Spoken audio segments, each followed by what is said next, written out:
In Manipur, ladies and gentlemen, the Kuki-Zo group has officially lifted its indefinite shutdown, but it is drawing a firm line.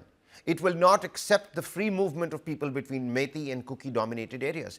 And this free movement was initiated last week following a special directive from Union Home Minister Amit Shah. Security forces, along with Manipur police, have been working to ensure smooth transit whilst maintaining law and order in a state that has witnessed 22 months of ethnic violence. The conflict has claimed over 250 lives and displaced thousands internally.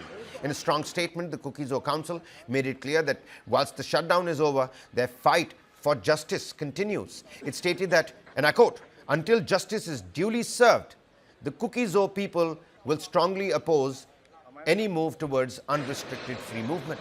The council also reiterated its demand for a separate political administration, saying this is essential for ensuring lasting justice, peace, and progress. And since the violence broke out back in May 2023, trust between the Meitei and Kuki-Zo communities has been shattered. This free movement was another one of those confidence-building measures.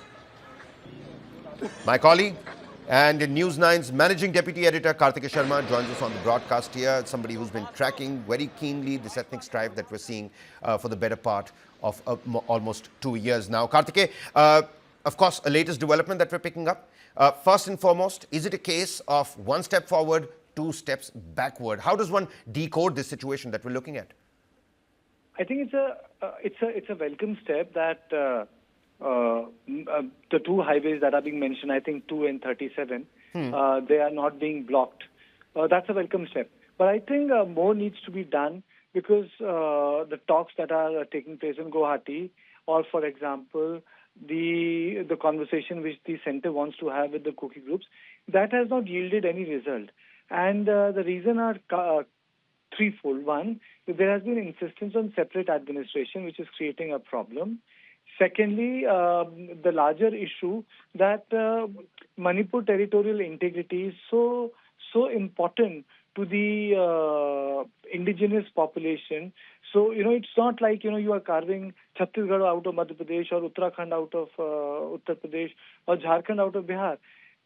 To create an ethnic state from a state which is already existing is a different ball game altogether. You cannot balkanize India like this. That's number 2. And number 3 is that, Northeast is a mixture of amalgamation of number of communities and tribes. If everyone wants a separate administration or a state, then we will have 150 pieces of Northeast. There are mechanisms within the Indian Constitution, 5th schedule, 6th schedule, that can be explored. They are very powerful tools provided by our lawmakers to realize the ethnic, cultural, and economic aspirations of people.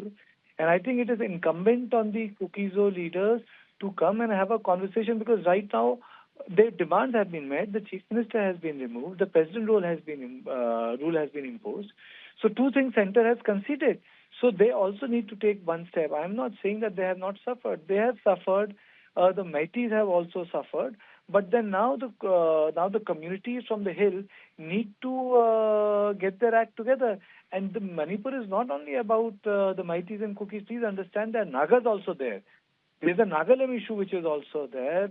Historically, the greater Nagaland, they say that there's a part of Manipur which should belong to Nagaland. So, obviously it creates a lot of anxiety in the Meitei community. It's a very complicated issue. These issues, I think, at a personal level, will have to be resolved within the territorial integrity of Manipur. You cannot have peace outside the territorial integrity of Manipur. Territorial integrity of Manipur has to be sacrosanct. And then within that, those regional, cultural, economic aspirations have to be met.